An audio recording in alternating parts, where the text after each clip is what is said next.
Hola amigos del aguacate, hoy les traemos la crocante y deliciosa receta del pan rústico hecho en horno holandés. El horno holandés es este tipo de olla de hierro con tapa, aptas para usar en cocina y también para llevarlas al horno. Conocida por distribuir uniformemente el calor y mantener al máximo la humedad al interno, lo que las hace perfectas para cocciones largas. Pero no te preocupes si no tienes una en casa, puedes sustituirla con una olla, tortera o contenedor apta para el horno, lo importante es que tenga tapa. Y lo mejor de todo, te enseñaremos a preparar este crocante y delicioso pan rústico fácil y sin amasar.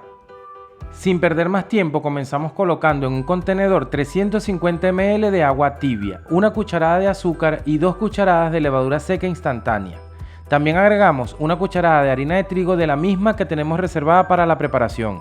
Removemos bien, tapamos y dejamos reposar por unos 10 minutos, hasta que comience a formarse una espuma como la que ves en el video. Luego, en un bowl agregamos medio kilo de harina de trigo todo uso. También agregamos una cucharada de sal y con la ayuda de un batidor removemos bien para distribuir la sal y airear la mezcla.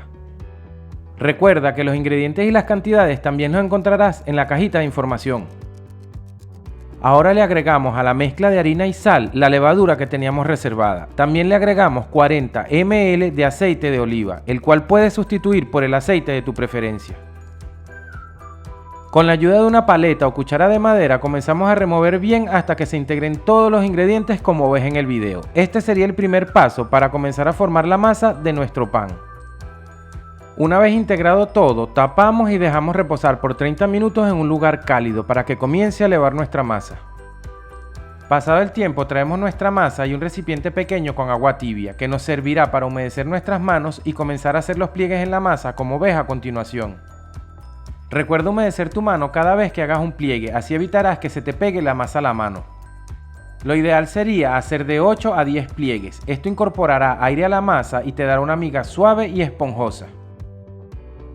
Una vez listos nuestros primeros pliegues, limpia bien las paredes del bowl, junta toda la masa, tapa y deja reposar por otra media hora para que siga elevando nuestra masa.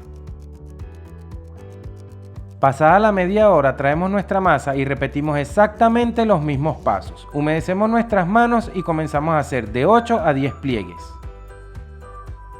Pana, no te olvides de suscribirte, darle like y seguirnos en nuestras redes sociales, así no te perderás ninguna de nuestras recetas. En un bowl con una hoja de papel para hornear lo suficientemente grande, colocamos nuestra masa y dejamos reposar por una última media hora. Mientras reposa nuestra masa, llevamos nuestra olla a precalentarse con el horno a 240 grados por esa misma media hora. Pasado el tiempo y con muchísimo cuidado de no quemarnos, traemos nuestra olla del horno y la destapamos. También acercamos nuestra masa y a modo de decoración le colocamos un poco de harina de trigo por encima. Con la ayuda de una hojilla o un cuchillo bien afilado, hacemos un corte en forma de cruz. Con la ayuda del papel para hornear, colocamos el pan dentro de la olla, siempre con cuidado de no quemarte. Tapamos y llevamos un horno a 240 grados con calor por arriba y por abajo de 40 a 45 minutos o hasta que veas que tu pan está bien dorado. Cuando ya esté listo, sácalo de la olla, quítale el papel de hornear y déjalo reposar por una media hora sobre una rejilla. Al momento de cortarlo te darás cuenta de lo crocante que es por fuera y lo suave que es su miga. ¡Qué crocante, qué olor y qué sabor! Atrévete a prepararlo y cuéntanos cómo te quedó.